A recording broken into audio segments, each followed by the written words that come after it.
తొలకరి జల్లులకు మురిసి పత్తి విత్తనాలు విత్తిన జయశంకర్ భూపాలపల్లి జిల్లా రైతుల పరిస్థితి అగమ్యగోచరంగా మారింది. మొక్క మొలిచేసరికి కనీస జల్లులు కూడా లేకుండా పోయాయంటూ రైతులు వాపోతున్నారు. ఎండలు పెరిగి మొక్కలన్నీ వడబడుతుంటే అవకాశమున్న రైతులు స్ప్రింక్లర్ల ఏర్పాటుతో మొక్కలను బతికించుకునే ప్రయత్నం చేస్తున్నారు. మేము ఫస్ట్ వానకు పడుతూనే పత్తి గింజలు పెట్టినాం.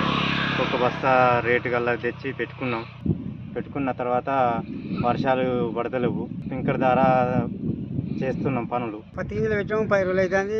అవి మొలకలేవు. నీళ్ళు పింకరేసి నీళ్ళు పడతాను.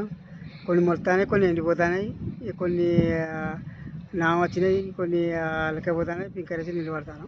జిల్లా వ్యాప్తంగా పత్తి సాధారణ విస్తీర్ణం 1,00,000 ఎకరాలు కాగా ప్రస్తుతం 35,000 ఎకరాల్లో పంట సాగైంది. మిగతా విస్తీర్ణంలో వర్షాలు పడితే సాగు చేద్దామనుకున్న రైతులు వానజాడ లేకపోవడంతో అదును పోతుందని ఆందోళన చెందుతున్నారు. వేసిన పంటను బతికించుకునేందుకే నానా తంటాలు పడాల్సి వస్తోందని వాపోతున్నారు. పత్తి గింజలు పెట్టినాం, వానలు కొడతలేవు. పెట్టిన గింజలు మాడిపోతాయి. పెట్టుబడికి మళ్ళా బత్తాలు కావాలి.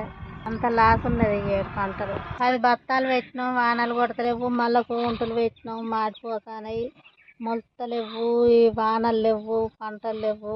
మేము ఎండలు కొట్టిన సంది విత్తనాలు పెట్టి ఇప్పుడు 2 సార్లు మొలిపించాము. దీన్ని స్ప్రింక్లర్లతోటి 3 ఎకరాల పత్తి పెట్టాను నేను.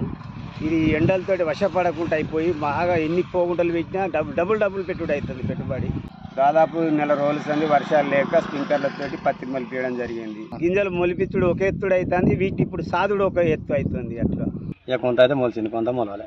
అదే కొంత స్ప్రింక్లర్ పెడతాను, మేము ఇంకా పెట్టలే. ఇక నీళ్ళ వర్షం చేయగానే చూస్తాను. 4 ఎకరాలు రాక పెట్టినాం.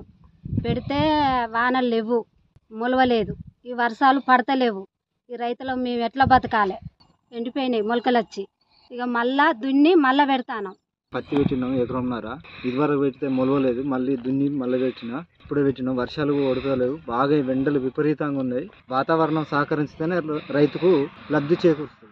బోర్లు, బావులు ఉన్న రైతులు స్ప్రింక్లర్లు, డ్రిప్ల ఏర్పాటుతో మొక్కలను బతికిస్తున్నప్పటికీ మెట్ట రైతుల పరిస్థితి దయనీయంగా మారింది. ఎండుతున్న మొలకలను బతికించుకునే పరిస్థితి లేదంటూ వాపోతున్నారు. సాగు ఆరంభంలోనే నష్టాలు మొదలయ్యాయని వాపోతున్నారు.